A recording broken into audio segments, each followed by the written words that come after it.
Licenciada, compañeros, mi nombre es Dayana Guerrero, estudiante de la Universidad Estatal de Milagro, del nivel segundo semestre, curso A1.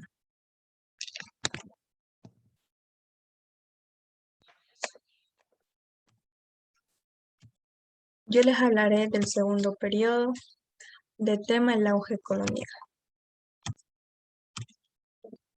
Mitas y obrajes. Desde fines del siglo XVI se abre un nuevo periodo de la dominación colonial en la audiencia de Quito. La estrategia española orientada a hacer de América un centro proveedor de metales preciosos generó una especialización regional dentro del imperio colonial. La Real Audiencia de Quito emergió entonces como un importante abastecedor de tejidos y alimentos para los grandes centros de explotación minera de Potosí. La Real Audiencia de Quito se transformó de este modo en uno de los polos dinámicos del imperio colonial español, con una actividad productiva e de intercambio especializada, aunque por ello sumamente vulnerable, determinada estructuralmente por el hecho colonial. La economía de lo que hoy conocemos como Ecuador era desde esta época influenciada en forma directa por su inserción en la economía internacional. La sociedad colonial. Luego del primer siglo de la colonización hispánica, se había definido una estructura social fuertemente diferenciada y asentada sobre la desigualdad. Los blancos, especialmente los españoles de origen peninsular, estaban en la cúspide de la pirámide social, en la base de la estructura social colonial. De otro lado, estaban los pueblos indígenas que sufrieron cambios profundos, pero al mismo tiempo lograron mantener la continuidad de varios elementos de su organización. Pero eso significó también la persistencia de formas de organización e identidad que permitieron nuevos tipos de inserción de los pueblos indios en la vida del conjunto social. Sería, pues, un error pensar que la diferenciación entre la República de Blancos y la República de Indios era una barrera de incomunicación, puesto que ambas estaban estrechamente imbricadas por relaciones de interdependencia y dominación. El quichua, que comenzó a ser difundido por los incas, terminó por ser la lengua común de los indios, por influencia también de los misioneros. Este se originó fundamentalmente entre las uniones de conquistadores y de mujeres indígenas, gestándose de este modo un grupo social intermedio entre blancos e indios, dedicado a ciertas labores agrícolas, el mediano comercio y la artesanía. Los mestizos bregaron por abrirse campo entre los dos polos de origen social y étnico, y lograron el reconocimiento de ciertos privilegios reservados a los blancos peninsulares, que quedaron relajados a una situación intermedia y subalterna en la sociedad, puesto que no podían demostrar pureza de sangre. Fue creciendo de este modo un grupo social que, aunque minoritario, adquiría importancia sobre todo en ciertos espacios regionales. Sus grupos tenían deberes y derechos diversos de acuerdo a su lugar en la estructura social y el control de la propiedad. Los blancos podían estar exentos del trabajo, especialmente manual, y podían ejercer en forma exclusiva funciones de dirección política y religiosa.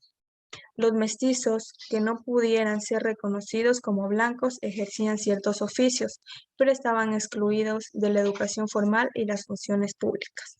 Los indios, y desde luego los negros, se dedicaban exclusivamente al trabajo forzado. Estado, Iglesia y cultura. En la época colonial, el papel del Estado fue decisivo. No solo cumplió una función de conservador del orden, garante de la actividad económico-social y de las funciones políticas e ideológicas consiguientes, sino que se constituyó en un fuerte escenario de las contradicciones entre los intereses metropolitanos y locales. Lo mismo puede decirse de la Iglesia. estaba sometida al control de las autoridades estatales.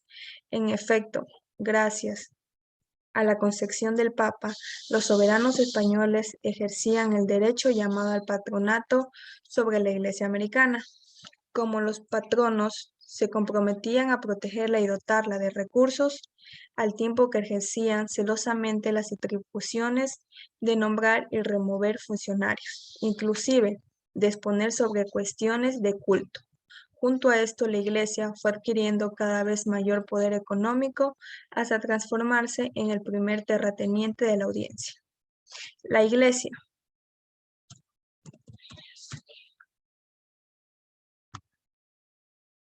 era la institución con más recursos para promover las actividades culturales.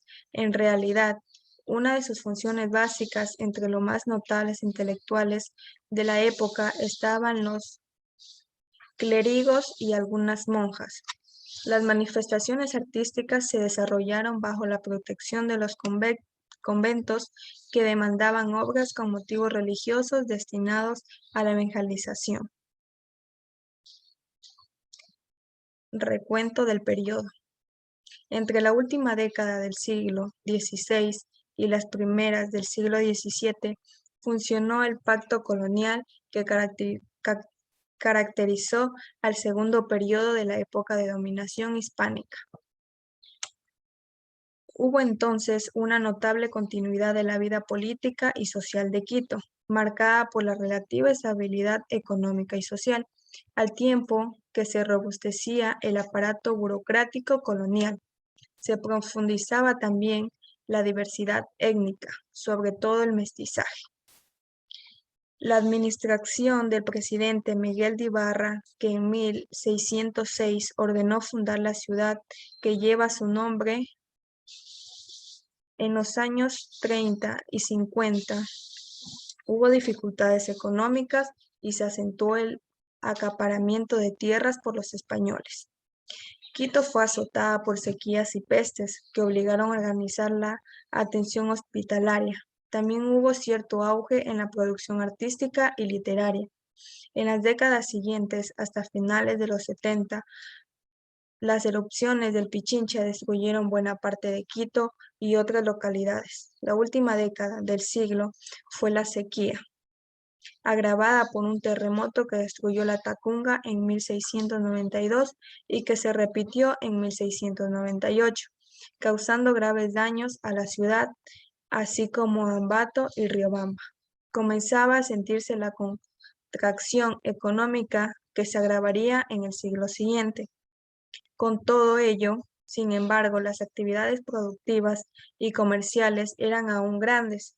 En 1681 existían 200 obrajes que ocupaban casi 30.000 trabajadores.